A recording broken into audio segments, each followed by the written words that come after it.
أعوذ بالله من الشيطان الرجيم. بسم الله الرحمن الرحيم. الحمد لله والصلاة والسلام على رسول الله وعلى آله وصحبه ومن والاه وبعد. We'll continue inshallah with our course of Uloom al-Quran for young professionals inshallah. Okay. Chapter 5, Subject Matter. In Surah Yusuf, Allah Azza wa Jal describes the Quran as, never was the Quran a narration invented, but a confirmation of what was before it, and a detailed explanation of all things in guidance and mercy for all people who believe. The Quran confirms and reaffirms what is mentioned in the scriptures that came before. Allah Azza wa Jal himself says that the Quran is a detailed explanation of every single thing. Ibn Mas'ud radiallahu anhu said, whoever wants knowledge, then let them turn to the Quran. Imam Shafi'i said, nothing happens to anyone with respect to their religion except that there's guidance for it in the Book of Allah. And when we say this guidance, some people, they would confuse this with details. There's difference between guidelines and details. So it doesn't mean like, okay, how do I eat? Mm-hmm. Where is in the Quran? It's not in the Quran. How do I drink? It's not in the Quran. How do this? But Quran says eat and drink, but don't eat and drink excessively. Mm-hmm. Under that guidelines comes thousands of different specific teachings. Mm-hmm. What is eating? What is drinking? The halal and haram aspect of it, the etiquettes of it, the medical aspect of it. What is called excessive, what is not? Is excessive means harmful or not harmful? Is excessive morally or physically, right? How can I find all of this? Then there's other ayahs that telling you seek the knowledge, right? And there's other ayahs said follow the Prophet, whatever he gives you. You understand how everything is in the Quran in that sense, but not specific. Where is the phone in the Quran? I'm serious, like where is, but Allah could talk about, Allah created everything on earth for you to serve you. So serve us, do what? Then you have to see why Allah created you, to worship him.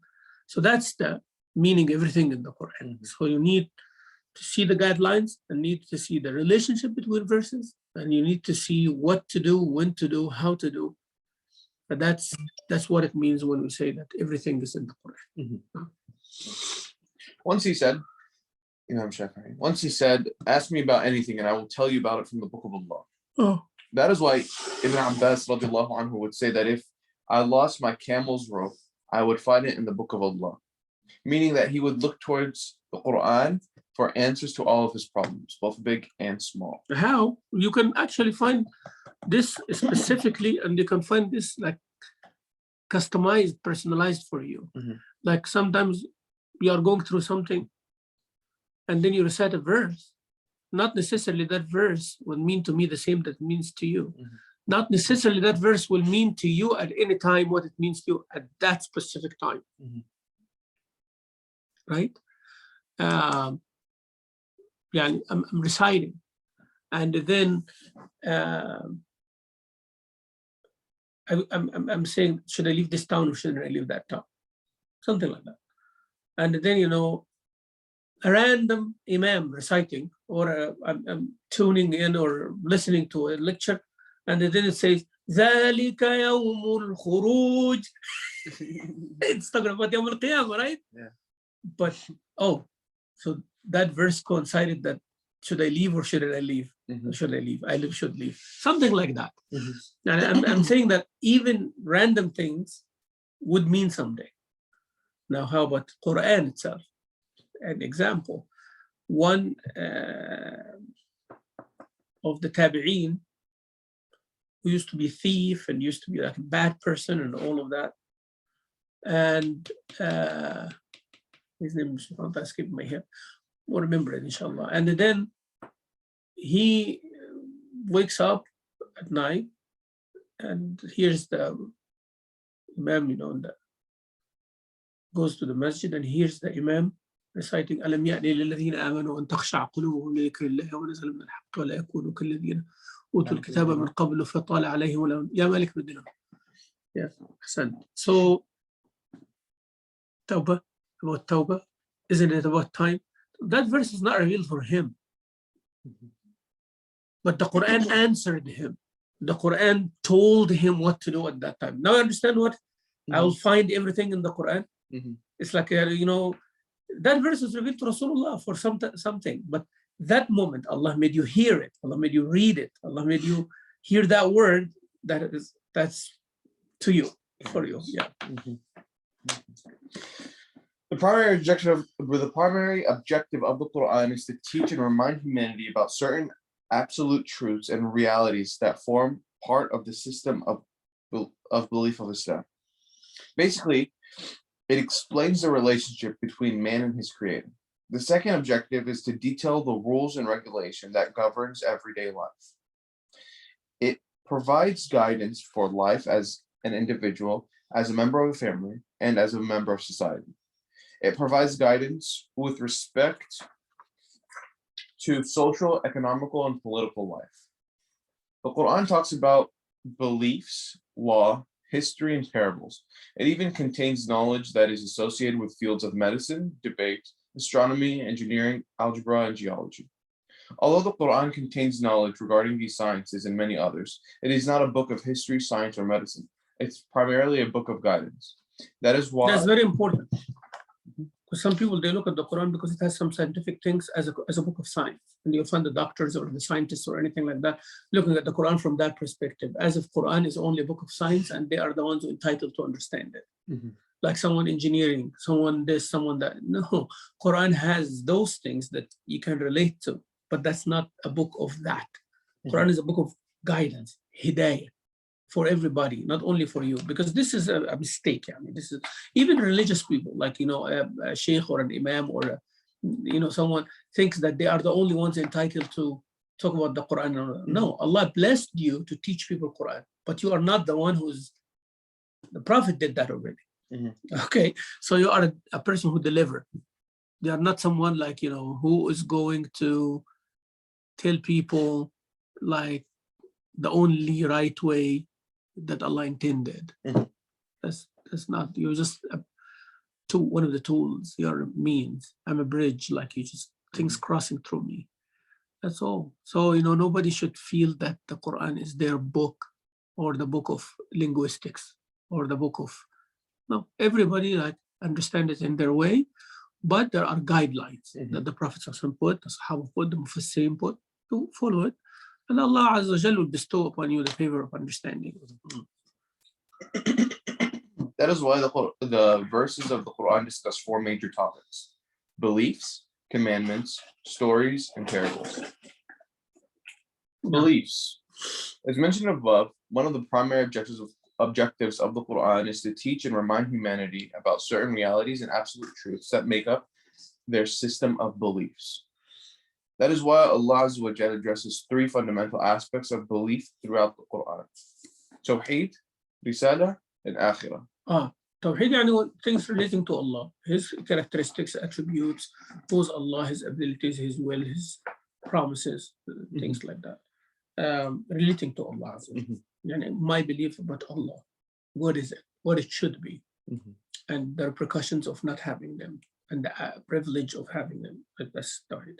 Risala, things relating to prophethood, message, Quran, following the Prophet ﷺ. Who's the Prophet ﷺ? Bashiran, Nadhiran, glad tidings, Risala. And the Risala also the ahkam, daruris, haram, halal, all of that. Then the hereafter, like what is going to come later. So you have Allah Azza wa Jalla, the one who created, and the one we're going back to. And they have a hereafter, a day of judgment, ba'ath, resurrection, eternity. And then in between, the message that is going to connect this to that. Connecting your faith to Allah to being ready for the day of judgment. See? So that's why I always say, believing in Allah is the beginning of faith. Yawm al-Qiyamah is the end of faith. And the in-between is the Risala, the message that is going to connect who's Allah to you, to what is going to happen when you meet Him. That's the whole story. So, this is in a nutshell, like if you want to teach children or reverts or someone, like tell them, basic belief is who's Allah and how our relationship with Him. And then one day you're going to stand in front of Him for the time that you lived in this dunya. So to connect this one with that one, Allah sent prophets and messages and messages and do's and don'ts and all of that. So then things become structured in your head. Easy. Yeah. Who's Allah? في يوم ترجعون فيه إلى الله. يعني إنا لله وإنا إليه راجعون. إنا لله, me and Allah. راجعون يعني I'll stand in front of Him. So what I'm going to say here is based on what I do here. How I do what I do? Message. Very simple, inshallah. Simple said. Yeah. Yeah. Yeah. The Quran deals with these topics extensively in various ways. Sorry. Tawheed, belief in the oneness of Allah Azza wa Jal, is the cornerstone of the Islamic creed. And I want everybody to, because I found that this is the best way in our time now, is to have a structured way of thinking about your deen. Not before it was like more of an accumulative, like everything. And then you learn as much as you can. Like, I put lots of stuff in front of you and you consume whatever, right? But now I feel that even if information is little but organized, it is much, much better than a lot of information which is not organized. So now you know this equation I give you. Believing in Allah, believing in the hereafter, and the message to connect A to B, right? Or A to C, and the B is the message in the dunya. Now, you can fill as much as you can under each category, but you have the structure. So that's what the book is going to do right now, telling you like under believing in Allah, 1, 2, 3, 4, 5, 6, 7. But if you forget those, you have the structure, you have the main mold. So this is the way I want you, or anybody who's listening to the course, whenever you are thinking, you think like that. When you're teaching somebody, teach like that. Give the mold, give the structure, give the flow chart, and then fill into as much as you can comprehend and as much as you can retain. And over time, by repetition, it becomes like ingrained in your head. So it's easy to recollect. Now, if people have the structure already, they believers, but you want to know about the day of judgment. So you take that part of the equation and you start building on it. You take the part of Tawheed and start building on it. You take the part of the message, but you have this general structure in your head. That is the part that should not be forgotten. Now imagine if you understand fiqh like that. The fiqh means what? Understanding all of that. So now I have the fiqh of ibadat, and the fiqh of muamalat, and the fiqh of family, and the fiqh of jinayat, like criminal law and all that.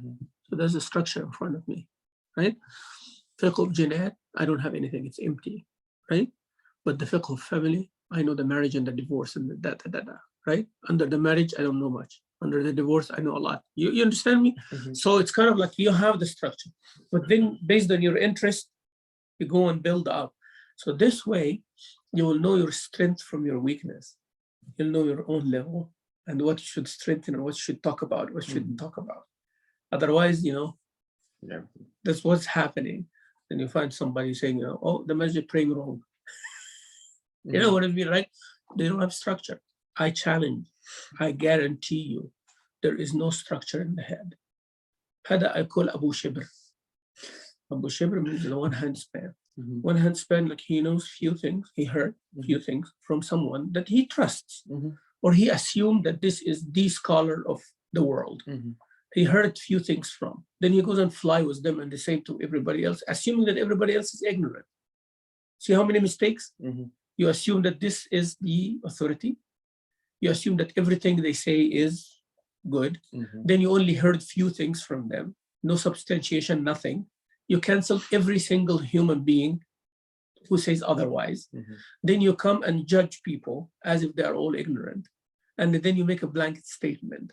You see how many mistakes you're doing? Like, how are you going to stand with all of this in front of Allah? But if you have a structure, what is the process of hukm? The first thing في أصول الفقه, they teach you what is the hukm. معنى كلمة حكم. حكم يعني ruling. إيه هو الحكم? What is حكم? يعني if you ask anybody أنت بتقول يا شيخ ما حكم شرب الماء مثلا يعني، فأنا أقول لك حلال. تمام؟ طيب where did I bring that from؟ بس how؟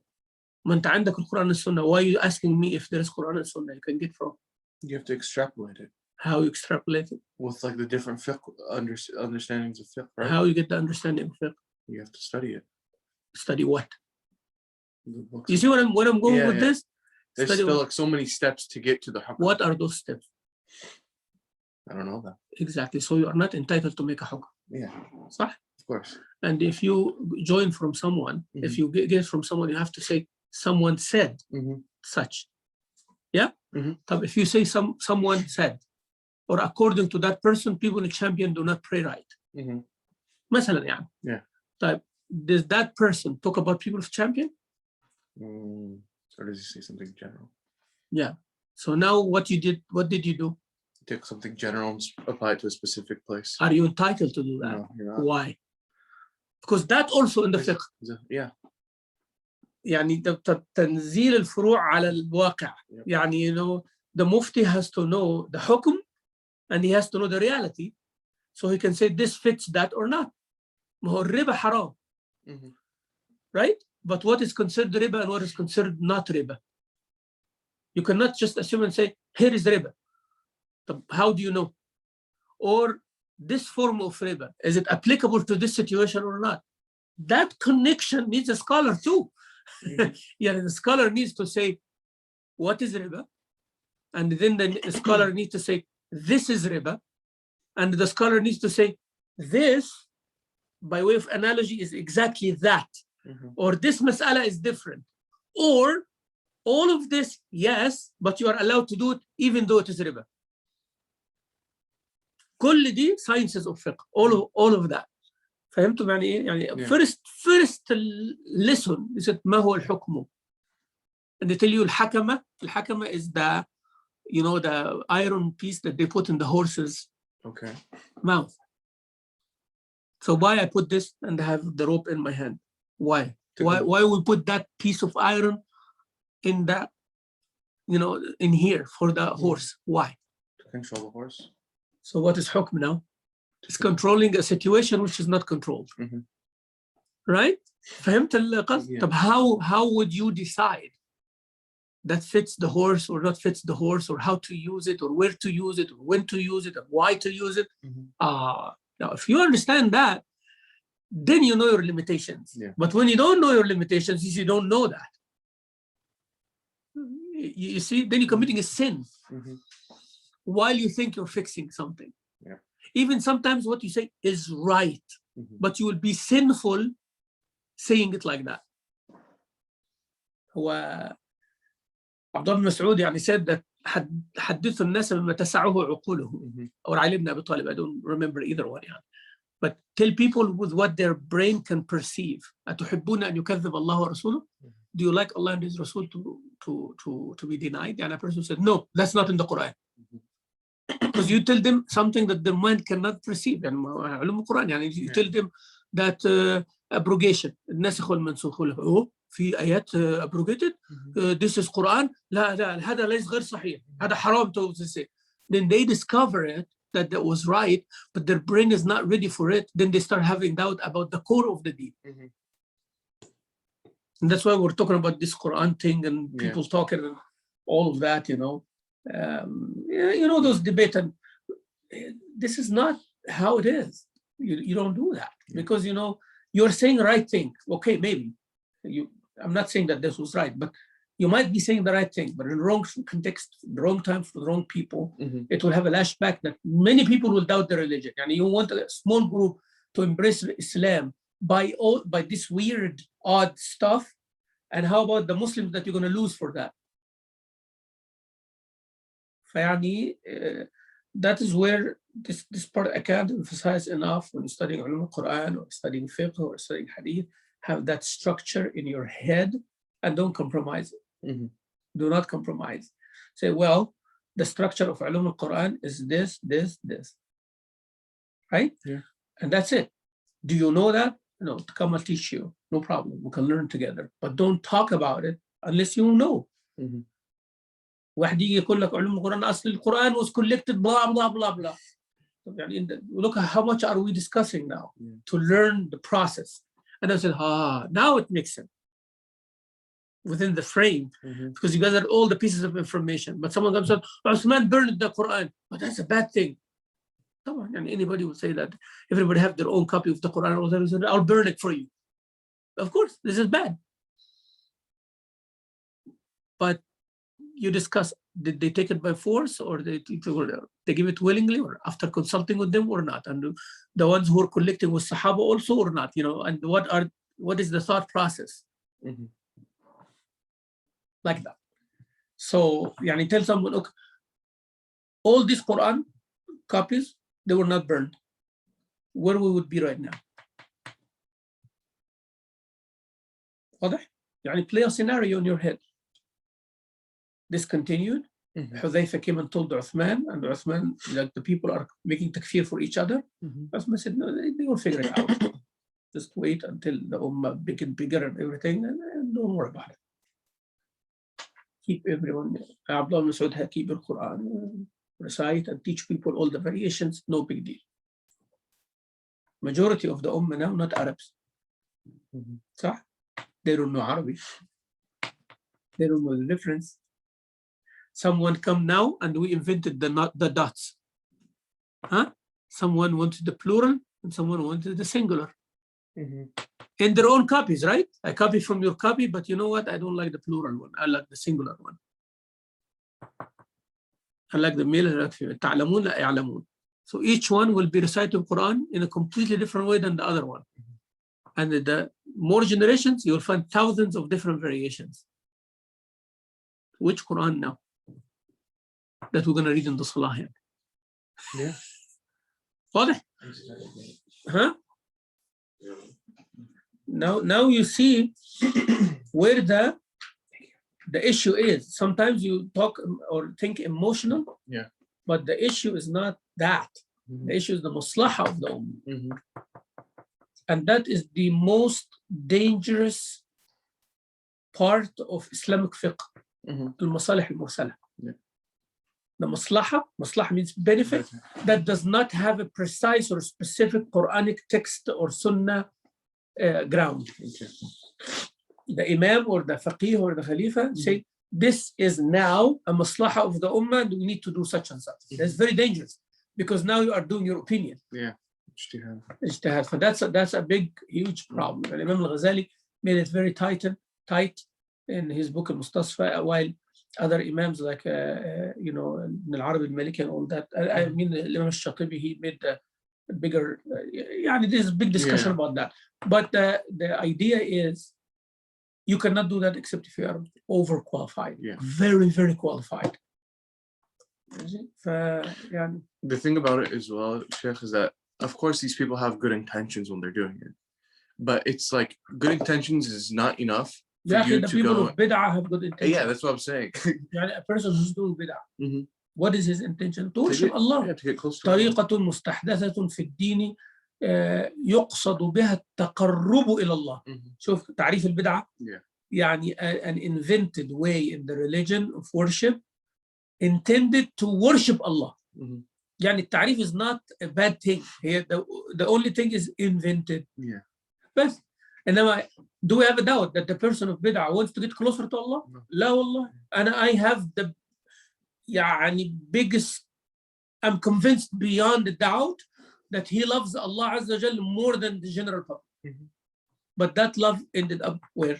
Same al-Khawarij, making takfir and slaughtering Muslims. By their love of the deen.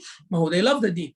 And they are very eager and they're very jealous. They don't want the deen to be pure. But they ended up what? Killing Muslims. And the other one ended up what? Erasing the sunnah. So your good intention is not going to get you to Jannah. And your right amal alone will not get you to Jannah. You need both. مخلصين له الدين but حنفاء. حنفاء is اتباع, following. ملة إبراهيم حنيفة. ثم أوحينا إليك يا محمد أن اتبع ملة إبراهيم حنيفا. Follow ملة Ibrahim. Then you are مخلصين له الدين. That's the intention part. حنفاء means the following part. Yeah. فيعني this one أطيعوا الله أطيعوا الرسول.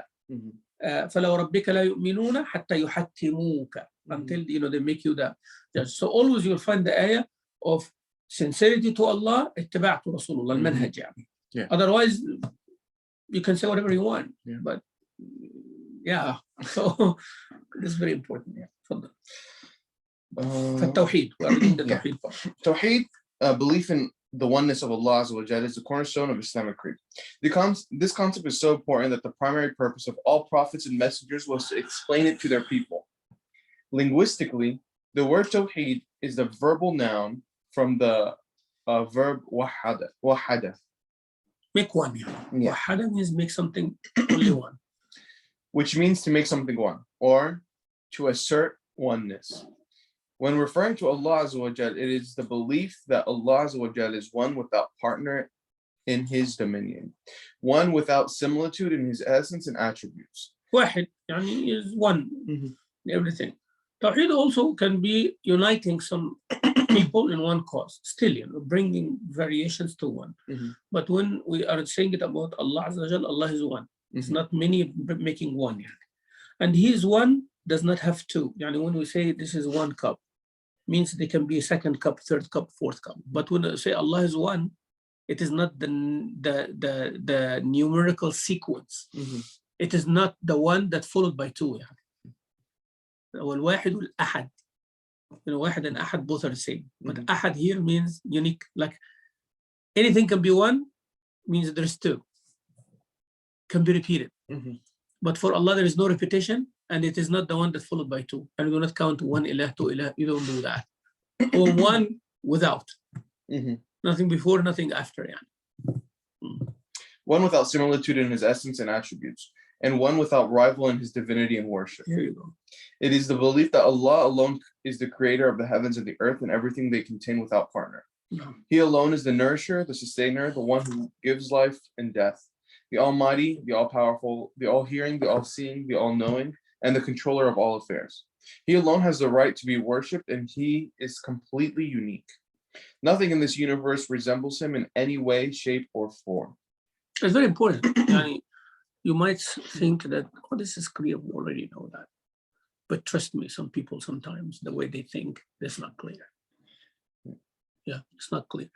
They might say, I understand that, but their actions will not show it. Yeah. Right? So whenever, مثلا, we talk, say, well, why Allah decided this if it is that? That question itself, showing that the concept of Allah is not clear in your head, because you are using the thought process that you use with another guy, who's a president or a king or a sultan. Right? If I have a king, why the king decides like this if he already decided such and such? Huh? Why he is telling me that, I'm going to punish you, right? And he knows that whether I'm going to be punished or not. Like why he is doing that? That's a king, human. But when you're dealing with Allah, if you know who's Allah, you'll not ask that question. But because you ask that question, that means that the concept is not clear in your head. If you say that nothing is like him, then you're not going to use that thought process. You say, Allah, you know better. That's it. You say, Allahu A'lam. What Allahu A'lam means? He has the wisdom, he knows. This doesn't make sense to me whenever we're dealing with each other, like on a human level. But you are not on a human level, so Allahumma laka alhamd, laka al-amr. Your hikmah is the biggest.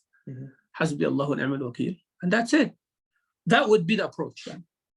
That's why I'm telling you, not everybody understands that.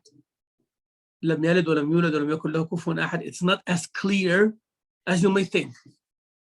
The claim may be, oh, yeah, we know Allah, nothing similar to Allah, and he's not similar to anything. But why you are dealing with him like that? Why are questioning him like that? Why you are bothered by this destiny and the decision like that? I mean, it's not clear. I'm not blaming you. But don't claim it is clear while it is not clear.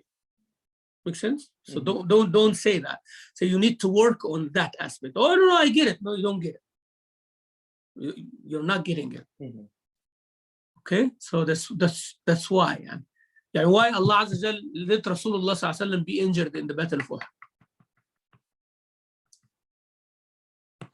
Huh?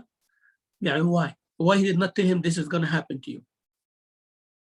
He told him everything, right? He told him what people will do. He told him few years ahead. But he goes to the battle of Uhud and he did not tell him you're going to be injured or you guys are going to be defeated. He told him in Badr you're going to win. In Al-Ahzab you're going to win. But he did not tell them in Hunayn and Uhud you're going to win or defeat.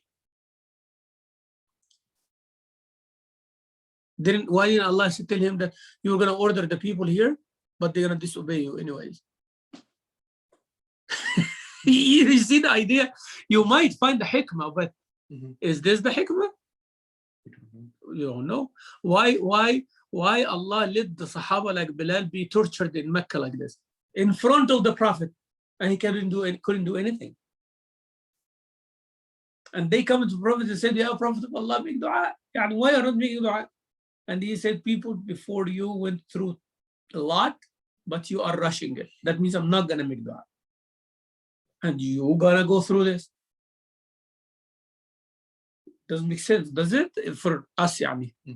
But that's the whole idea. That you have to go through it, even humanly, does not make sense to you, right? But you got to go through it out of faith. You have to be fully sold to the idea, right? That you can die without anything in return in this dunya. You have to purchase something that you do not see. That's the whole idea, you know? So whoever dies has to see that, but he's not sure until they see it. And there is no way to come back and assure us. And those who remain will reap the fruits 10 years later.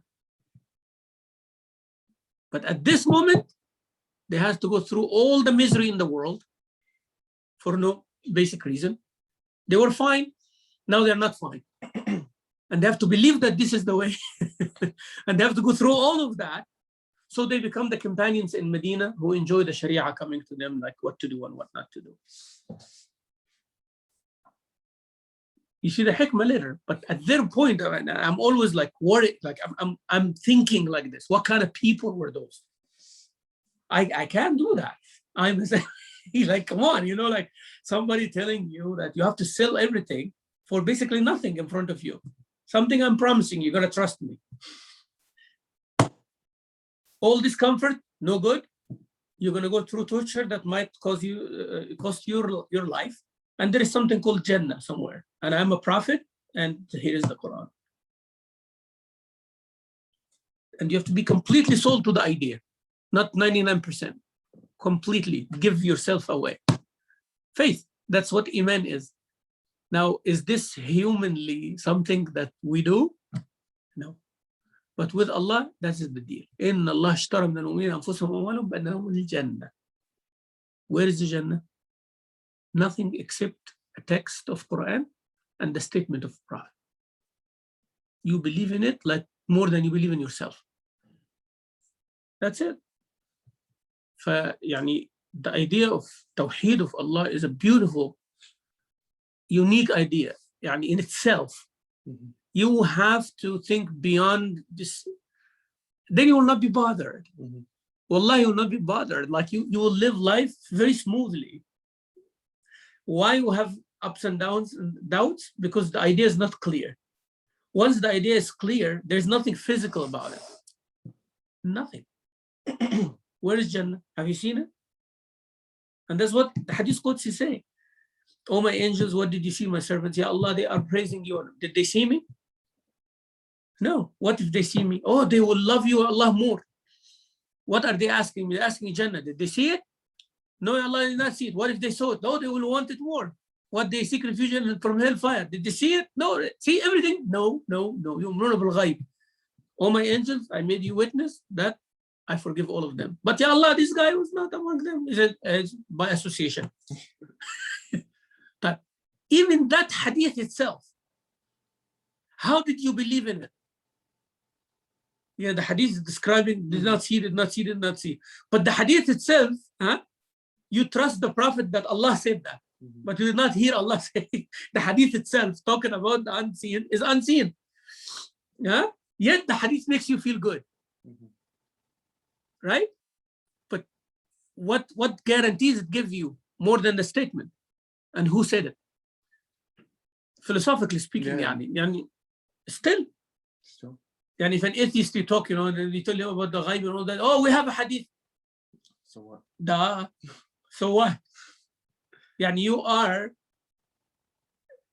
this hadith made you believe in the unseen by the unseen. Yani where did hadith come from? From the same Allah that you did not see. Talking about the Jannah that you still did not see. About the forgiveness that you did not hear. If you think about the concept like that, then you rest assured, because it's all feeding to each other. It's the same thing. If you believe in Allah and you did not see, that's it. Everything after that is done deal. Whatever Allah does, whatever Allah wishes, His destiny, asking us while He already knows, written in Lawh al-Mahfuz, all these details are already done for me. Because the biggest detail of all, that I believe in Allah whom I do not see. فهمت عن التوحيد, the core of things, why the scholars fighting about it? Because once you have that established, everything else should be clear. Yani if I believe in the existence of Allah, I have to believe that His acts and His wishes and His wills has to be different as He is different. Subhanahu wa ta'ala. Then everything becomes fine. But if you do not have that clear, nothing will be clear. يعني إذا أنت آمنت بذات الله أنه ليس كمثله شيء. Allah Himself, nothing like Him. His أفعال also will be not like anybody, like His acts. His will is not like anybody's will. His protection is not anybody's protection. His plotting and planning is not like anybody's plotting and planning. His amazement is not like everybody's amazement. His punishment is not like anybody's punishment. His rahmah is not like anybody's rahmah. His decision-making process is not like everybody's decision-making process, and so on and so on and so on. But that tawheed idea has to be clear first, 100%. If it is like that, then everything after it is no problem. That's why when the Prophet ﷺ told the Sahaba, some of the Sahaba, that whoever says La ilaha illallah will enter Jannah, they think that Ya Rasulullah, now they are not do. He said no, they will actually do more. Now understand the concept now? Because if you know Allah more, you love Allah more, if He tells you I'm going to give you Jannah regardless, then you want to do more. Actually, we as humans do that to each other, right? When I tell you, come do this thing for me, and then you say, regardless how you do it today, right? You're gonna have lunch, you're gonna get paid and everything like that. And thank you, man, for coming. And I leave. What you gonna do? If you're a good person, what are you gonna do? You're gonna do the minimum? No, you put your heart in it. Why? Because we as humans, we become captive of good gestures. Somebody give you a good gesture, you go a long way. Correct? Like just like that. Thank you for doing it. They want to do more. They smile. They give you extra. Because you give them extra, they want to give you extra. It's like the human interaction. Imagine you do that with Allah. Allah said, if you say La ilaha illallah sincerely from your heart, you'll enter Jannah. You pumped up. You want to pray Fajr, you want to pray Salah. Of course. You don't take it like for granted. It's like somebody said, I wish my dua is accepted. I said, okay, if you have dua is accepted, what are you going to ask Allah? They wait for a minute like this, and I said, okay, if you know for sure, the minute you raise your hand and ask Allah, imagine كده Allah Azza wa Jalla in His dominion, listening to your dua, and He said, you got it. What would you ask Him? New shoes? Like, seriously, like you want a new shoes, right? But you cannot afford it. But if your dua is accepted in the morning, like today in the morning, you ask Allah for a new shoes? You are asking for something bigger, right? Okay, how about a new car? How about a new house? No, man. So then you keep actually thinking about it. If you haven't accepted dua, you say, Allah give me Jannah. And you know what? If you think deeper, you don't want to be here. Because if your dua is accepted and you ask for your Jannah and you're going to go into it, so why stay here? Make sense? Correct? If my dua is accepted, what is my ultimate goal? Is to go where? To Jannah. Well, it's accepted. So why waste time here? You know, why I work, why I live? I guarantee Jannah. Allah, take me there now. Second dua is like, Ya Allah, I want Jannah and take me there now. Sahih? Yani the prophets of Allah, once they deliver their message, they given the opportunity to live forever or die now. They say, no, right now. Ya Allah, am I done? Yes, take me now. Because they want, وَمَا عِنْدَ اللَّهِ خَيْرٌ وَأَبْقَى. So when you ask Allah to be accepted dua, it's not like if you have accepted dua, you don't want to be here. That's why Allah hide the dua acceptance. So you work more, hoping for more. See the beauty of it? Sometimes you think that, you know, I wish I have accepted dua because you're thinking material. If you have accepted dua actually, and you know that Allah is the one who accepts dua, خلاص, I don't want anything with this. Actually, not having the dua, knowing accepted or accepted, it opens for you to ask for the shoes, for the car, for the house, for the coffee. Great. Now you connect with Allah more, you know? It's a blessing. That you remember Allah in every little tiny thing. Make sense? It does. Sheikh, it's like the Christians nowadays. They believe if you believe Jesus Christ is your Lord and Savior, no matter what you do in the dunya, no matter what you do, you kill, you rape, you do the worst things, but as long as you believe he's your Lord and Savior, you go to Jannah. No, but here it is a logical fallacy. It's a logical fallacy. Well, if I believe, let's assume, if I believe that he's my Savior and all of that, why should I be wrong? Why should I spend some time somewhere to do wrong? Like doing wrong is wrong, right? Believing that he is my Savior and Lord is a good thing, isn't it? So why I have to go through wrong things to reap the results of a good thing? Understand the logic? يعني مثلا إيه? You say you do this good, this is a good thing you do, and you'll be rewarded with a good thing over here. But to go here, you have to do lots of wrong. Okay. فهمتني ولا لا؟ يعني why? Why, you know, you have to accept him so you can go to heaven, but you can rape and kill. Does that make sense to you? Why? Yani why the road here has to be that? Okay, you accept him, and then you're going to go through a process of right and wrong, and he's going to forgive you when you go there. Mashi, understood? Yani this is our process as Muslim, right? Accept Allah, and you will enter his heaven. But in here, there are ups and downs. So make sure you end on a good note of repenting to him. Makes sense, isn't it? Makes sense. So easy. Yeah, and so easy, you know, like you accept him, he's going to accept you. But here you are in the time of a test. You might do wrong, you might do wrong. As long as this is in the core of your heart, you will be forgiven, but make sure that you die on a good state. So make sure always when you fall, you stand up and repent. This is very logical. But here I'm saying that you believe you go to paradise, but meantime you can destroy as many human beings as possible. So why we have to do good here? Why somebody have to do good? Since we believed, right? And we're going to go to paradise, why should I go to church? Exactly. Why I have to be a good person while I can rape and go to paradise? Like, why should I get married? Why should I respect women? Why that choice? Yani? If you tell me because you're going to be better than the other one, what is the result here? What is the difference? There has to be a difference. We both accepted this one, right? And we both going to go in his mercy. But in the middle here, right? I am a law-abiding citizen, and someone comes and attack me and steal from me and everything, right? And one of us killed the other, but at the end of the day, both of us, hey, welcome, we enter paradise. But why?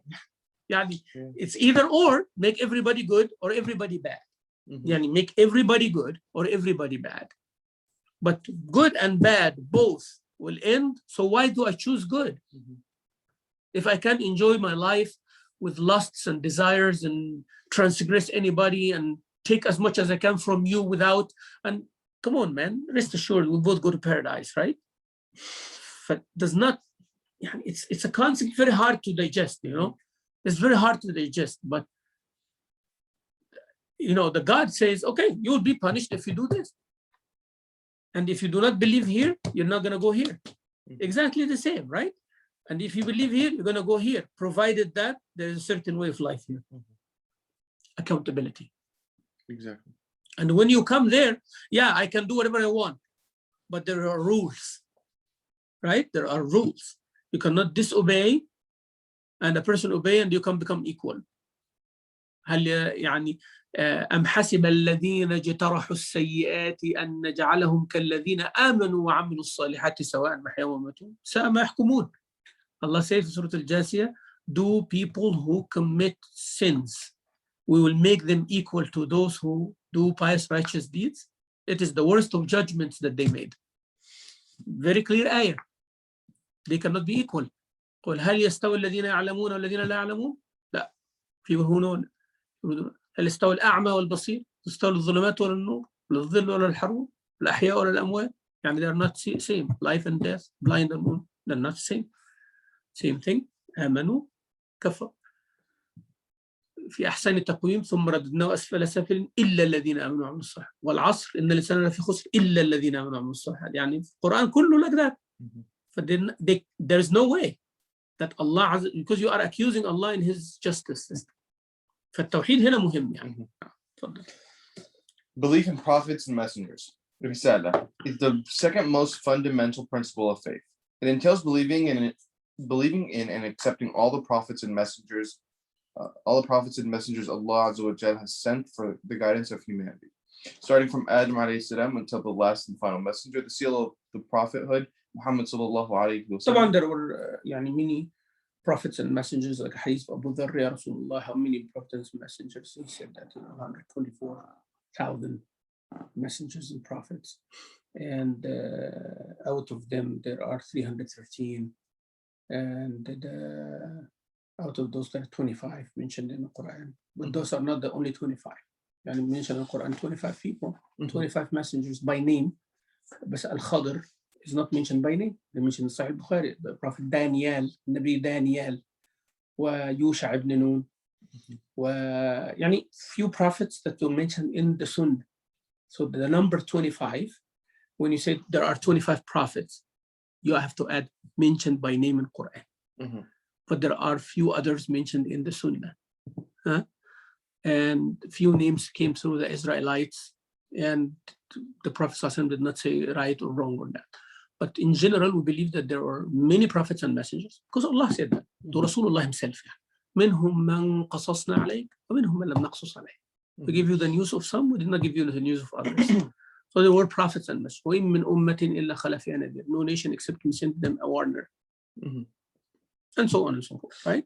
For we believe in the prophets generally, whomever Allah sent to the message, I believe in, even I don't know the name or the message. Any book and any message.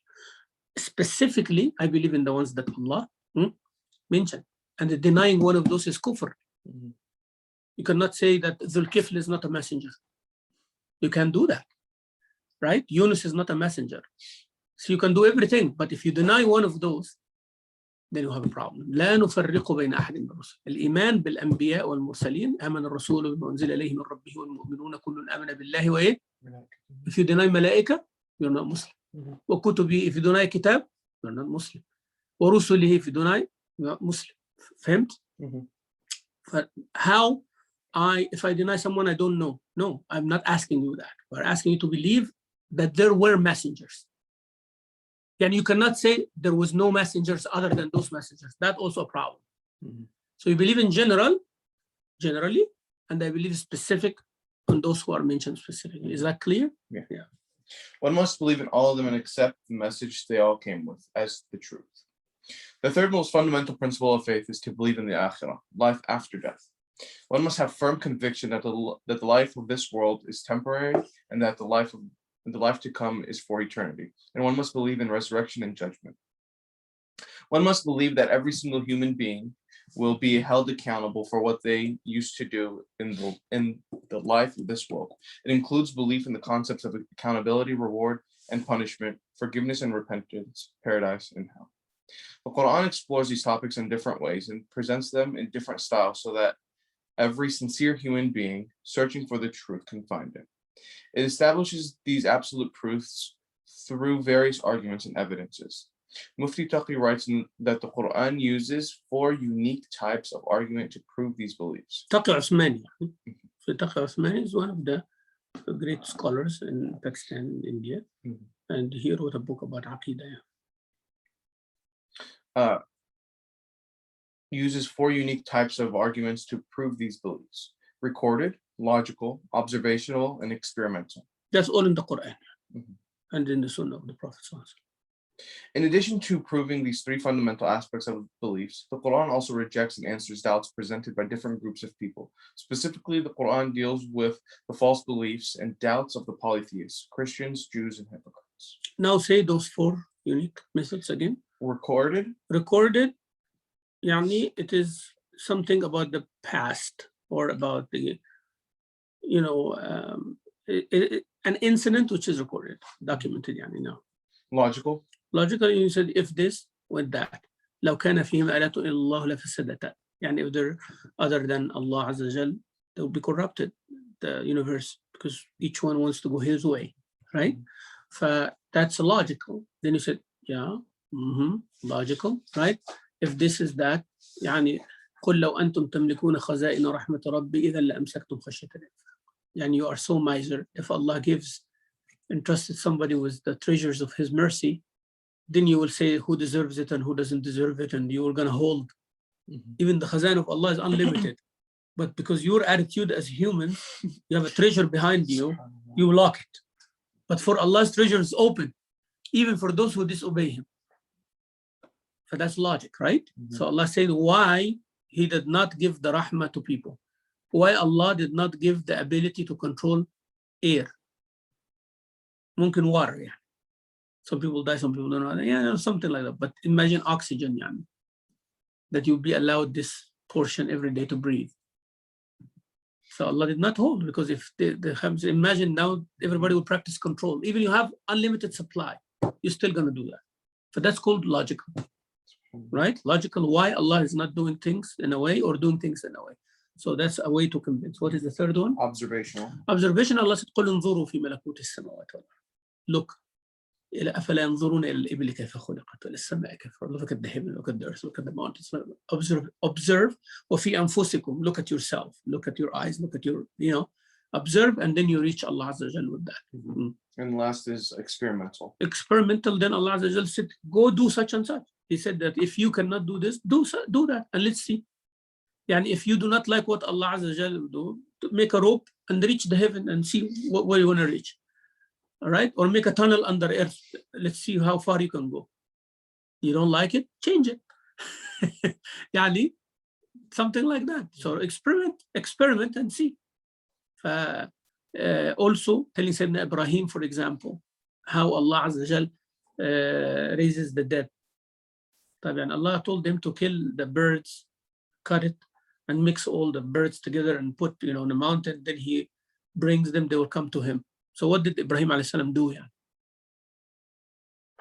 Experiment. I know, but what did he do in raising them? Nothing. صح? Yeah. But He make him observe and He make him experiment. That's how Allah raises the people from death. Yani, it's not what you think. لا هي كن فيكون. Yani Allah could have told Sayyidina Ibrahim alayhi salam, look at the birds. A bird dies, a bird raised. Okay. Yeah, a bird, look at that bird in the sky, fall down. And then He said, experiment, look at it, check it out. Oh, it's dead, ya Allah. Then Allah said, kun fayakun, it raises. But that itself, Allah wanted to convince him more, make his heart comfortable more. So even cut beyond the any iota of doubt, and even you mixing all of this together. But for Allah, see all the process you went through means nothing.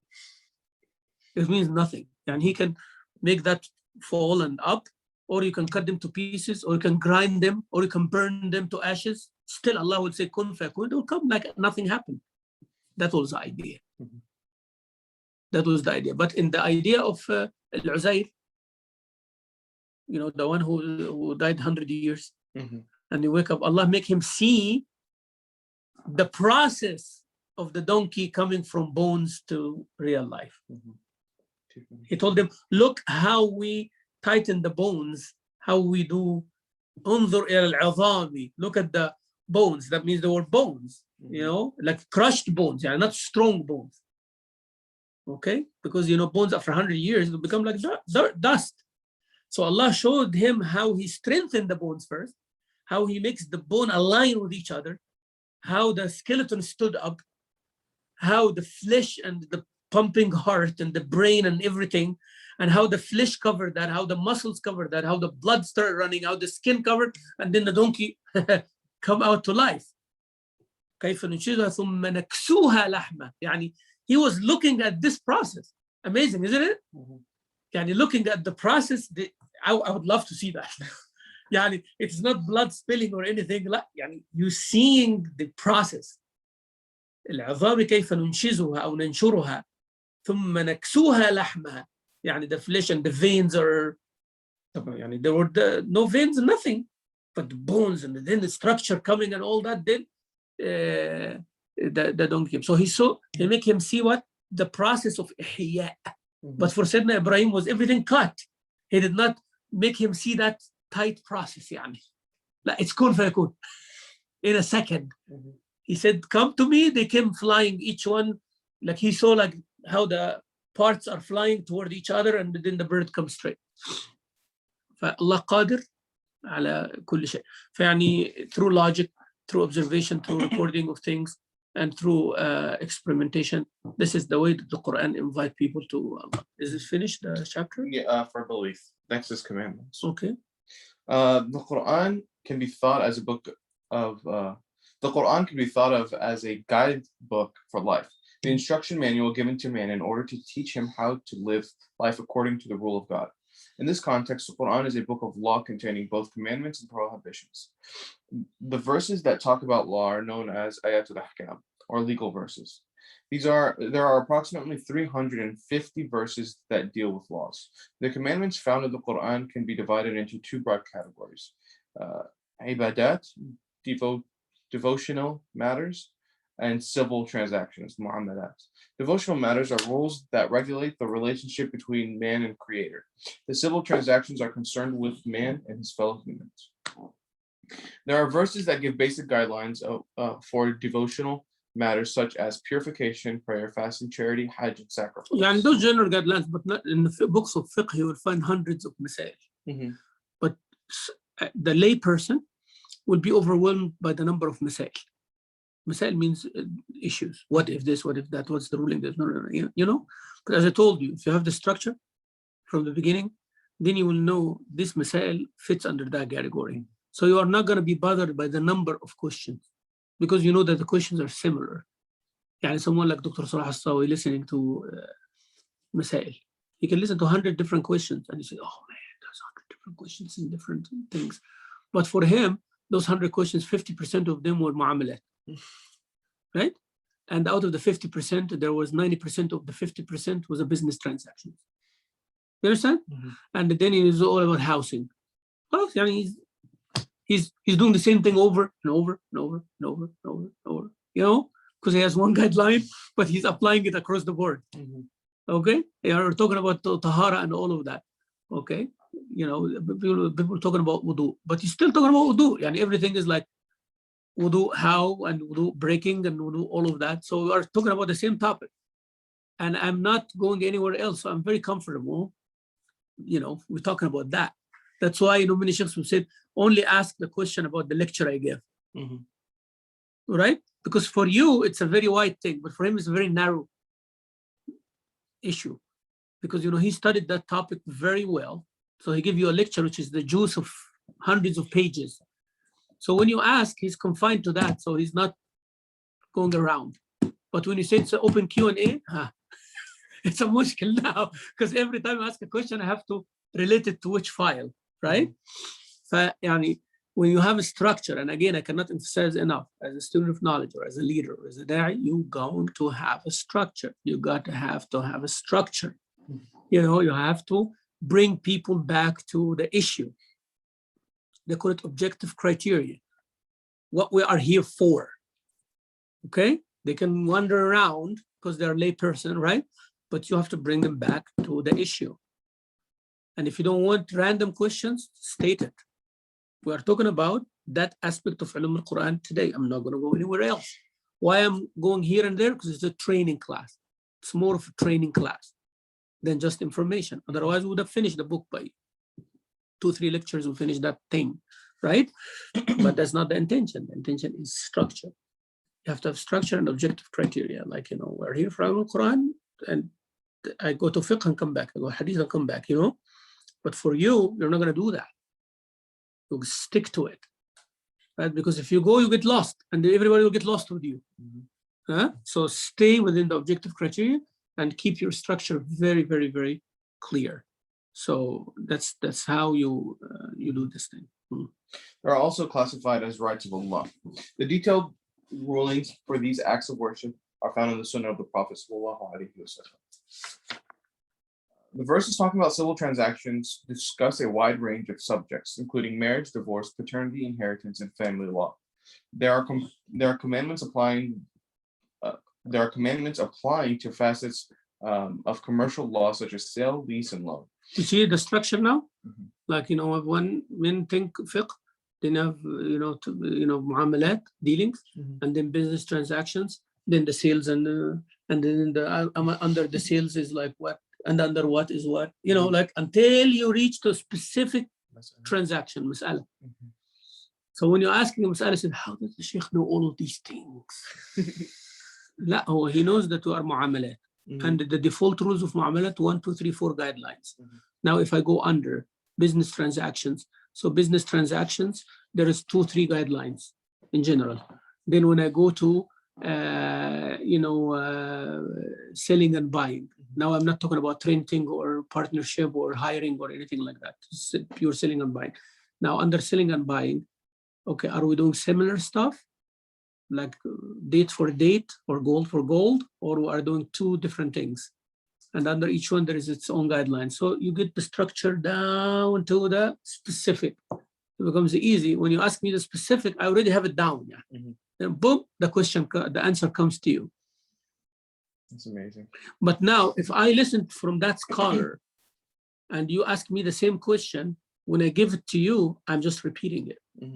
But I don't have the structure. I don't know the process, how it came. Okay? But as a student, مثلا, when the sheikh is answering, I know the process. Okay? Not necessarily the way that the sheikh has the mastery level, the grandmaster, right? I'm not even a master yet, but I get the process. Like, I know what he gave you the fatwa of is a result of what. Not necessarily the exact specific process, but I know the process. And I know how this loaf of bread is baked. It's like he's a black belt and you're a blue belt. Yes, but how did he make the dough? What are the ingredients? How much heat he put this under until this? But I know the process. I know this process comes like that. I know this cake goes through this process. Now, the mastery level, there is other things. And when the grandmaster comes, then this is not only the observed process. There is more into it. There is more into it. Yeah. There are verses that address issues related to criminal law, such as murder, highway robbery, theft, drinking, adultery, and slanderous accusations. Other verses deal with matters related to civil law, justice, equality, evidence, consultation, personal rights, and freedoms. كل ده under معاملات, huh? All of this under معاملات, but you see the sections? Yeah. Although the Quran does contain some detailed legal rulings, most legal verses deal with broader principles and concepts. These verses provide general guidelines on every topic of Islamic law. The details then come in form of action, statements, and tacit approvals. Tacit approvals means it's not a written approval. Yani, what does that mean? There's a tacit agreement, let's say not approval, tacit agreement between us about how we respect each other in this class. So we did not go through it, we did not sign a contract, we did not talk about it, but it's understood. That's what tacit means. So is it tacit agreement? Means not a written agreement. It is not like we went through it, signed and all of that. So there is a tacit approval and understood. Our Sheikh doesn't have a problem with that. That's called tacit approval. Yani the Prophet ﷺ did not say anything. That's tacit approval. Yani, okay. Not saying is enough. Because being the prophet, if there is an objection or there is an endorsement, he would have said it. He cannot hide that. And if he has to emphasize on the importance of, he would have said something. And if he said it's prohibited, he would have just said something. He hates it, he would have said something. But he did not say anything, means it's on the default. يعني. But that's called tacit approval. فهمت؟ يعني tacit approval يعني understood approval. And tacit approvals of the Prophet sallallahu alaihi wasallam. Again, it is بيسموه الإقرار الضمني. يعني it's understood approval. And the Prophet ﷺ said, okay, even if he shook his head, that's not a tacit approval. Tacit approval means يعني passive, silent. He did not make a comment. Okay. Again, it is important to remember that the Quran is not a legal document, even though it contains law. The vast majority of verses deal with theology, morality, and guidance. The Quran contains verses that regulate social behavior by encouraging kindness, sympathy, compassion, care, forgiveness, love, mercy, patience, forbearance, steadfastness, courage, and generosity. Yeah, be careful to say, oh, the Quran is a unique legal document. Don't do that. Quran is the most amazing scientific book I've ever seen. Don't do that. Quran is not that. Quran is a book of guidance that has this and that. Very clear, right? Book of Hidayah, book of Shifa, but it's not a healing book. It is not a medical book. It's not a legal book. It's not a social book. None. But it has all of that. Because if you say one of those, means anything else is not the main purpose. Then it becomes a problem, right? No, this is a message of Allah for humanity to reach Allah properly. So it has all aspects. You will find everything that you can relate to. Therefore, the Quran provides a complete moral, ethical, and legal code of life for life.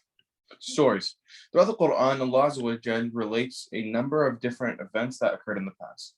The purpose of these stories is not to simply provide information or relate historical facts. Rather, the purpose is for the reader or listeners to think, reflect, and derive practical morals and lessons.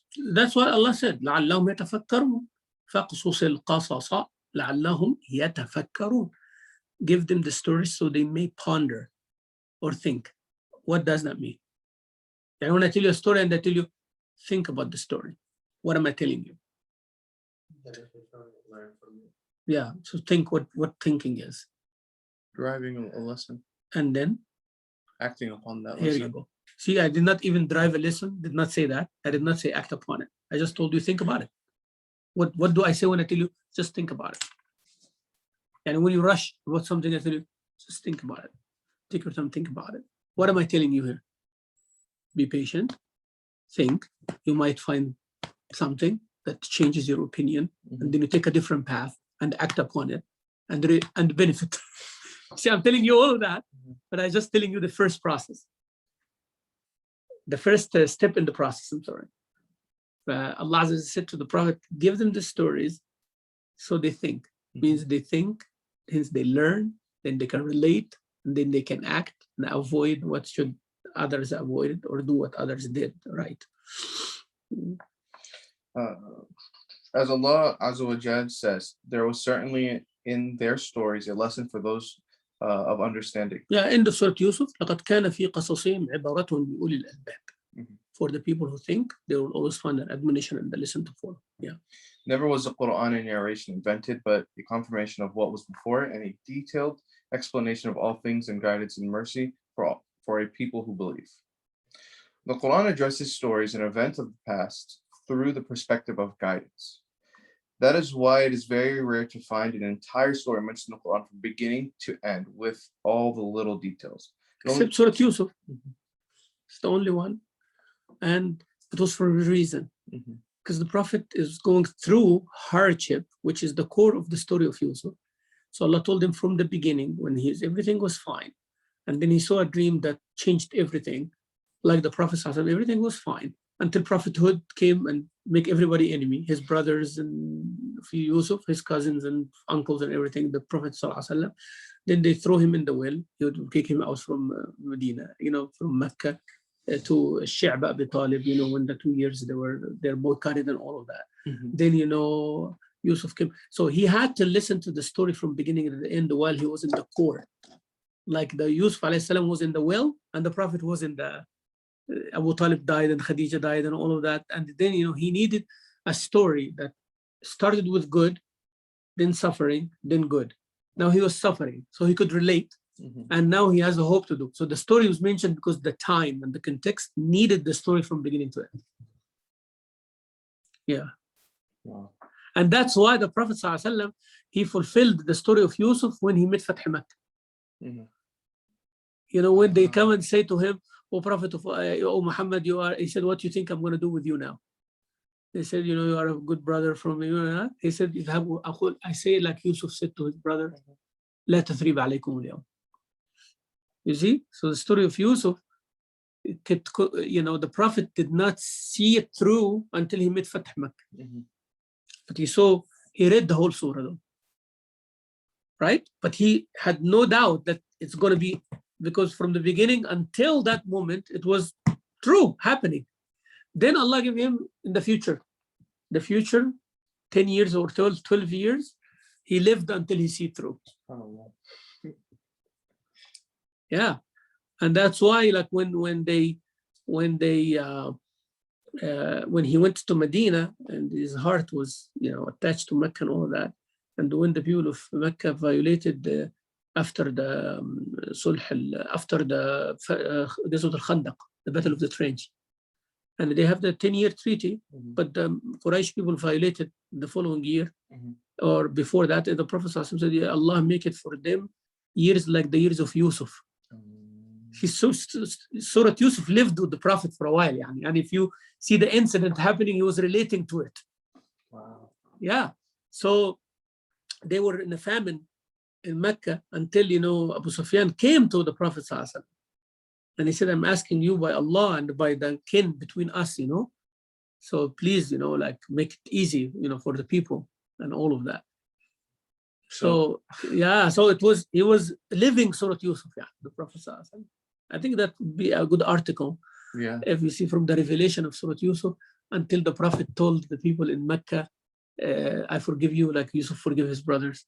That would be something nice to see every mentioning of, of that. Because, I'm fascinated by relating history like this, because this is the point of the story, right? Like even when the Prophet Yusuf alayhi salam, there was connection between him and his brothers before he revealed himself. When they came, he recognized them, but they didn't recognize him. Some people from Quraysh used to go also to the Prophet, and he rejects and he brings, and there was kind of back and forth discussions. And Abu Sufyan goes there and he visits Habiba, but the Prophet did not meet him, and these kind of things until the Prophet forgive them, in Fath Makkah. So it's you can have the two stories, like the two timelines, and you see kind of the similarities, like the exact thing the Prophet did, like Sayyidina Yusuf, the things that he did not do, like Sayyidina Yusuf, and so on, Wow. It only mentions those part of the stories that can be used to direct points of guidance. When talking about past stories, the Quran focuses primarily on prophets and messengers. It has mentioned the stories of the 25 prophets with varying levels of detail, from Adam alayhi salam until the last and final messenger, Muhammad sallallahu alayhi wasallam. Quran also mentions the stories of certain individuals in past nations. For example, Allah Azza wa Jalla relates the story of the people of the cave, the people of the ditch, and the people of the town. People of the ditch were burned alive for their faith. And the people of the town. طبعا in Sahih Bukhari, it gives more details on that, like the story of the boy and the king, that resulted in the people of the trench after. Yes. So the boy and the king who said that, you cannot kill me except like that. And then when he did that, everybody became a believer. Then after that, they built the ditch for the people. So that's the remainder of the story. The people of the cave, Surah Al-Kahf. What else it says? The people of the town, Surah Yasin. The people of the town, Surah Yasin, and the people of the garden, Surah Al-Qalam, and the two people, one has the garden or not, like Surah Al-Kahf, Zulqarnain, stories of individuals like that, Oftentimes, these stories are mentioned to console, comfort, and reassure the Prophet ﷺ in response to the mockery, ridicule, and opposition he faced from his own people. Yes, you can relate. Someone who does not have anything, but he has his faith, while other person have gardens of this and this and that. Like people of Quraysh have all of this, but no faith. And the Prophet ﷺ has faith, Who wins at the end? The one with the faith. Like the other one, everything done, but he does not have no faith. But the other one kept his faith all along. That's the moral of the story. And the two people in the Surah Al-Kahf, like one have the gardens and he said, oh, he's never going to finish, and Allah loves me because, if he doesn't love me, will give me all of this. He told him, I don't have any of that, but I know that Allah will give you me better, and this can perish in one day. He said, no. The next day all perish. Then what do you have now? He said, I wish I'm a believer like you. So Allah said, Yawm al-Qiyamah is not going to benefit you to wish. But it is now. You keep your faith regardless. You're rich, alhamdulillah. You're not rich, your faith is with you. The faith does not disappear. Yeah. Allah says in Surah Hud, and each story we relate to you from the news of the messengers is that by which we make firm your heart. نثبت به فؤادك. يعني to make firm your heart. Yeah. And there has come to you in this the truth and instruction and a reminder for the believers. No. Again, the purpose of these stories is not simply to provide historical information or a history lesson. The purpose because people get stuck with that and say, what about this? What about that? What's the name of the wife? What kind of dog is this? A German Shepherd? A Mexican Chihuahua? What is that? Like, a dog. Why you have to get to this? Yeah, why? Really, like, it's not a historical thing. Historical, yeah. If it is a historical, that's why I'm focusing on that. If it is a historical context, then yeah, you need to know as many details as you want, because history, because you're going to benefit from it somehow. So in his historical, the historical account of things, you need to put all the details that you can bring there, because someone will read it in a different way, that they need as many details as they can. But in history, I have to narrate to you everything, whether it has good or bad. That's why police, when they come and say, tell me every detail, even if you think it's nonsense. Yeah? And the more investigation skill there, they can connect the disparate things. Disparate meaning here far from each other, not connected, right? So it's, but the Quran is not a historical book. And that's what people get stuck with. Why the story is not mentioning this. And people come and ask me, so, what Maryam did when she was like, I said, Yahi, that was not the idea of the story. Otherwise, and she walked barefooted from her mihrab to her thing. And then when she was giving birth, she was standing, not sitting. Well, that's history. And if I want it in a historical context, yes, I agree 100% that all details are important, even if you think they're not important, because it depends who's going to read it later on to make sense out of it. But Allah Azza wa Jal is giving it to us for another reason, not a historical, not which year, right? Not which part of the town exactly. Allah telling us that pure Virgin Mary became pregnant without a man, and she had birth, and Isa came and talked, and that is the idea. Qudra of Allah Azza wa Jalla. So limited details, but it serves the point perfectly. Any more detail you would lose the idea. Yeah. The purpose is to derive moral lessons and general advice for daily life. The treasures of wisdom hidden in these. There are treasures of wisdom hidden in these accounts. The stories also serve to prove that Muhammad sallallahu alaihi wasallam was truthful in his claim to prophethood. Yes, because how would you know this detail? And the Jews and the Christians were hiding actually their books. And their own lay people do not know, except what they want them to know. Now he's giving them details, correcting what they have. And imagine if somebody hide the truth and write something else. And the truth now is non-existent, but he knows it. And someone comes and they say that the truth is such and such. How do you know that? I am the only one who knows it. You see the idea here? So that's the point. And they did not dare to say that he's lying, because the lay people will go to them and say, well, you taught us this, but he's saying that. Now, if he said he's lying, if he lies, or he said he's lying, he's afraid, because he knows he's a prophet and he's going to receive the correction again. We're telling them that they are lying and they are hiding it. And actually that happened. Allah told them, you are making it pieces of paper to give people and hide the truth, which people did not know. you know, إن كثيرا من الأحبار والرهبان لا يأكلون أموال الناس بالباطل. They're taking the money of the people to themselves. They're, you know, so the people said, huh, what? And they find that. Yeah, so the Quran exposes. So that's why they were very careful not to accuse Prophet Muhammad that, oh, you're lying about that. Because the next ayah will say more details. The Prophet ﷺ was unlettered. He did not know how to read or write.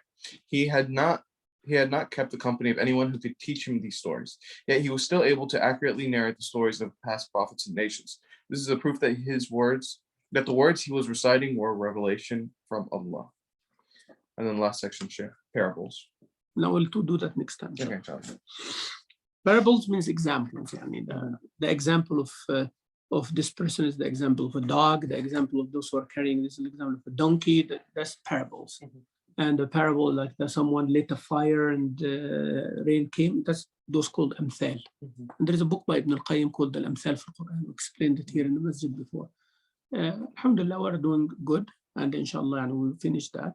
And maybe we can do another course, something like that, until we figure the mentorship out. Jazakumullah khairan. If anybody have a question, please go ahead.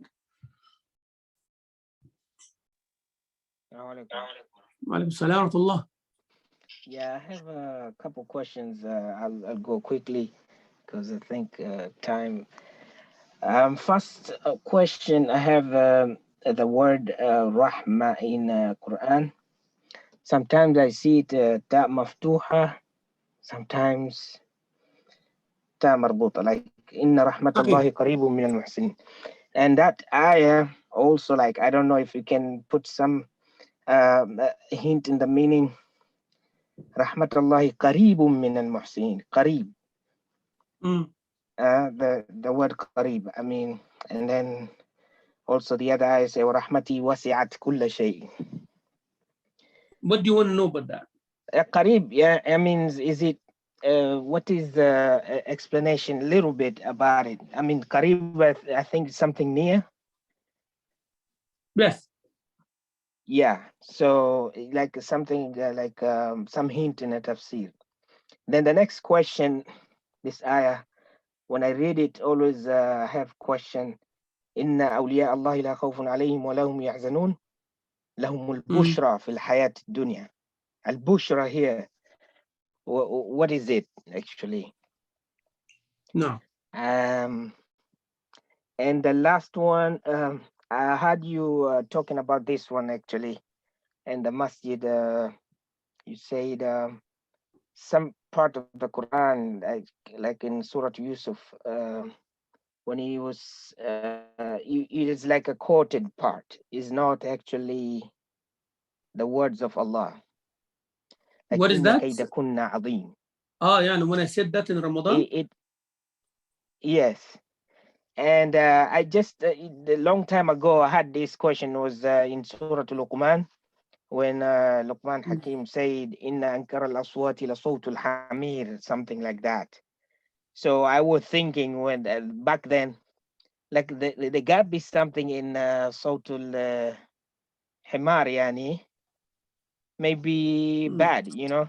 But you know what I mean. I mean, like maybe in a research or something, it's something like that. So I don't know. Also, this one is we should take it as just like a quote from Luqman, or we should be like looking into it, like.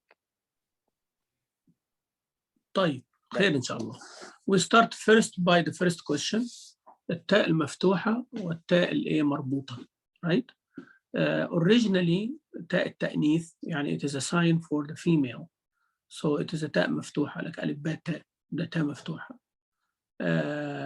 and it becomes a ها sometimes to differ. It's a purely grammatical issue. It becomes the round ها with the two dots on it. It becomes a ta joining and a ha stopping, right? Like rahmah, rahmat, rahmatallahi, wa rahmah, if you stop, right? Now, if you write it with a ta maftuha, you're not going to stop with a ha on it. You understand? So if you said imra'ata with the ta marbuta, if you stop, you say imra'ah. But if you have a ta, you will say امرأة. يعني امرأة نوح. If it is ta مفتوحة, you stop with the ta. But if it is a ta مربوطة, you stop with the ha. So why? Because they make it like that to differ between the ha of the verb and ha of the noun. It's another grammatical issue, right? So that's why the Sahaba wrote it sometimes like this, sometimes like that, because the qira'at of the Quran with the waqf, sometimes they stop like this. So some of the qurra will stop with the ha, some of the qurra will stop with the ta. So it becomes a confusing issue in the grammar, right? So that's why they wrote it like this. Like in شجرة الزقوم طعام الأثيم. شجرة الزقوم. You write it in the Quran, the word شجرة is written with a round ta. But شجرة الزقوم was written with a fatha, ta مفتوحة. Normally the word شجرة will not be written like that, but only in the Quran, because some of the Qur'an will stop شجرة and some of the Quran will stop شجرة. So that's why they write it with this to accommodate both. وامرأة نوح and all of that, because الإمام نافع وعاصم وابن عامر وحمزة, they will stop with it. Like إن شجرة, if they stop it is written with the ta مفتوحة, then you can do that. But if it is written with the ta مربوطة, you have to stop with a ha. إن شجرة, right? It's more of a grammatical issue.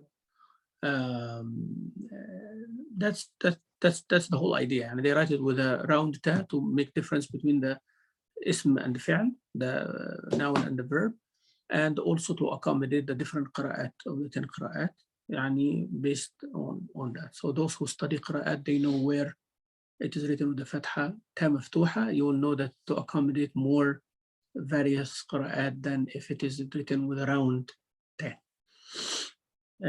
I always forget your questions when they are coming in a row, but I will say the other one about the donkey and all of that. When Allah Azza wa Jal talks about an animal in the Quran, He's not saying it in a condescending way, right?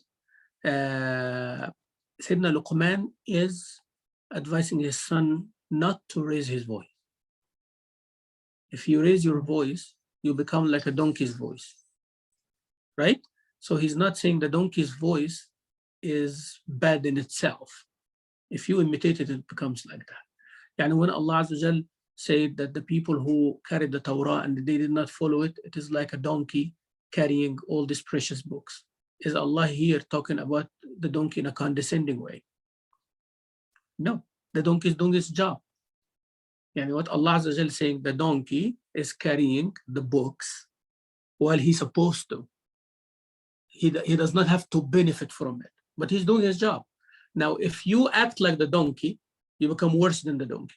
So it's not Allah Azza wa Jal is talking negatively about the donkey, talking negatively about the people who act like the donkey. Make sense? كمثل الكلب, the other guy whom Allah gave the knowledge, but he did not follow it. He's like a dog. Is Allah talking bad about the dog? Actually, Allah talk about good about the dog when it hunts and when it does these things, right? Allah Azza wa Jal is talking about, when Allah talk about the blind person, is Allah talking bad about the blind person? No, Allah talking bad about the people who have eyes but acting like a blind person. But blind person is blind. He's not to be blamed because he's blind. But Allah Azza wa Jal said the blind is not equal to the seeing. We know that. Is Allah Azza wa Jal saying the person seeing is more pious than the person who's blind? He's not saying that. He's saying the person who's blind is limited capacity and he's following that. But if you have eyes, but you're acting like someone who doesn't, then you have a problem. كلمة إن أنكر الأصوات لصوت الحمير, one way to understand it is you do not do like that. But also when you do the research, the sound of the donkey is not a musical sound. It's not a melodious sound. صحيح. It's not a melodious sound. The sound of a horse is a melodious sound. The sound of hissing of the snake has a melody in it, but the sound of the donkey does not have any tone at all. Look at the barking of the dog, dun, dun, dun, dun. Like it's going like with the cat, that's going like, but the donkey is like having a note off completely. I'm serious, So that's why the Prophet ﷺ said he saw a shaitan. The donkey actually saw a shaitan when he does that sound. So seek refuge in Allah from shaitan. And when the rooster does that thing in the morning, make dua because he saw an angel. So this is kind of a, يعني the idea about أنكر الأصوات لصوت الحمير, it is not inherently, يعني, Allah is talking about it in a condescending way. But the people who raise their voice, he's telling them, don't raise your voice. Hence, you're going to become like a donkey. And the worst of sounds are the donkey sound because of what I just told you. Now, he's a donkey. So that's expected from him. I'm not going to hate the donkey because of his sounds. I say, but still I'm going to ride the donkey, carry stuff on the donkey, feed the donkey, give water to the donkey, have the donkey at my house. No problem. You see the idea here? Yani, his sound is bad, does not take away from the goodness that he does. Allah Azza wa Jalla said, وَالْخَيْلَ وَالْبِغَالَ وَالْحَمِيرَ لِتَرْكَبُوهَا وَزِينَةً. The donkeys and the horses, the mules and the donkeys, for you to ride on it, wazina. Yani it is good for you to look good on it. So Allah praised the donkey and the, you see? And Allah Azza wa Jalla said the donkey carries good stuff. وَتَحْمِلُوا أَثْقَالَكُمْ إِلَى بَلَدٍ لَمْ تَكُونُوا بَالِغِيهِ. Carrying your weight to areas. فيعني Allah praised those animals for what they do. Even they have some negativity. Like a dog can guard, can hunt and everything, but it has najasa. You know, a pig, you cannot eat and all of that, but Allah created it as a fitna, as a test.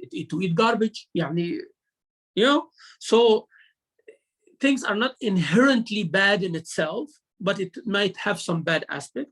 And we as humans will be bad if we act like them. I hope it is clear by that. Now, the third one, when you said that in the Quran, I think I said in Ramadan, إِنَّ كَيْدَكُنَّ عَظِيمٌ, that's not the word of Allah. Yani Allah did not accuse women that their kaid or their plotting is azim. That's not Allah's statement or the Prophet's statement. Because some people, they think that women inherently, their plotting is azim. Yeah. And they repeat that word, إِنَّ كَيْدَكُنَّ عَظِيمٌ. Or إِنَّ كَيْدَهُنَّ عَظِيمٌ was the third person plural female. كَيْدَهُنَّ. يعني when somebody said, oh, the women are those, oh, يا أخي إِنَّ كَيْدَهُنَّ عَظِيمٌ. So who made that statement? They think Allah made that statement because it's in the Quran. La. The ayah is like when Yusuf alayhi salam ran to the door and she grabbed him and from his shirt and cut. Then a witness said that if his shirt is grabbed from behind, he said the truth. When he saw the shirt grabbed from behind, he said, Innahu, this min kaydikunna, you women. Inna kaydakunna azim. The guy is making that statement, not substantiated statement. Allah is narrating what happened. But Allah did not say this is my statement. Yes, women kaydahunna azim. Otherwise included Aisha and Khadija, all of that. لا, هو الرسول صلى الله عليه وسلم talked and said تكفرنا العشير. Said نكفر بالله? Said no.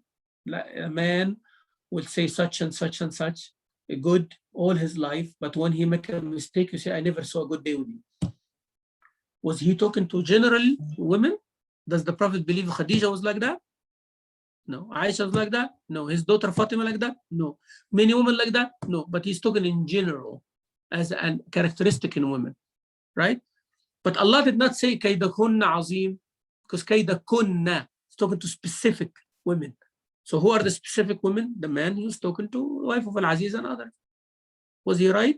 Maybe for that reason. But he's talking about general women? No. So that's what I was saying. Yani, be careful of things assumed in a certain way, what is not that. Yani the idea is not that. ويعني النبي صلى الله عليه وسلم said يعني many things about women. It should be understood in the right context. And I have a few of those, but it needs some focusing on them because people assume that and men are using it general, categorical, especially when it is in their side. Manhood and stuff, you know, I'm the macho man, I'm the boss. So any hadith about that, about having multiple wives and all of that, oh, mashallah, they will quote it. Yeah, and you will find the person does not know even the nawaqid al-wudu. He does not know the things that will break the wudu, but he knows all the ahkam of polygamy. Oh, yeah. And mashallah. Is this the man who deserves it? No. The last person on earth to deserve it or practice it is that guy. The people who get to this advanced rules supposed to know the basics. And believe me, if they know the basics and they advance, they will rarely do these things except when it's right. So I just want to. I hope, Abdulaziz, we answered your questions. Actually, I want to again say something there. When you say inna kayda kunna azim, that was a quote of the witness from Allah. Not from Allah. Was on the it is not from Allah. وإذ قال لقمان لابنه. I mean, yeah. Okay. And my last question was there in أولياء الله لا خوف عليهم ولا هم يحزنون لهم البشرى في الحياة الدنيا. That al-bushra, there are two things. One, upon their death, the angels will come and give them glad tidings of Jannah. That's not what is intended here. But al-bushra, the Prophet sallallahu alaihi wasallam was asked one time that the people would praise someone, but it's not in his intention that people praise or not. فقال النبي صلى الله عليه وسلم هذه عاجل بشرى المؤمن. To give him some glad tidings that his amal is accepted. When people like it or people are affected by it or he sees the fruit of what he did. فيصير الحمد لله. هذا لهم البشرى with their taqwa. أولياء الله لا خوف عليهم ولا هم يحزنون الذين آمنوا وكانوا يتقون. They will see the effect of their iman and their taqwa in their life before they die. Allah give them some glad tidings that their amal is effective, is accepted. Yeah. Sure. Jazakallah khair. Jazakum habibi, Allah barik fik. I think what Abdulaziz was asking about the quotes, correct me if I'm wrong, but like the quote itself is the word of Allah, but the quote that he's quoting was somebody else's kalam. أنا فهمت إنه كلام لقمان إنه بيقول إن أنكر الأصوات لصوت الحمير هذا ليس كلام الله. والحمار does not have this problem and all of that. I understood. I get it. Okay. But I have to talk about things from different perspective. Not necessarily the question has to be answered specifically the way the person asked it. Yeah. So I have an appointment at 11. So inshallah we'll adjourn. Inshallah. وجزاكم الله خيرا. الحمد لله. شكرا يا شيخ عبد العزيز. الله يبارك فيك. Jazakallah khair, Sheikh. If anything was not clear, save it for next time, inshallah. Yes. جزاكم الله خيرا. سبحانك اللهم وبحمدك. أشهد أن لا إله إلا أنت نستغفرك ونتوب إليك. صلى الله وسلم وبارك على سيدنا محمد وعلى آله وصحبه وسلم.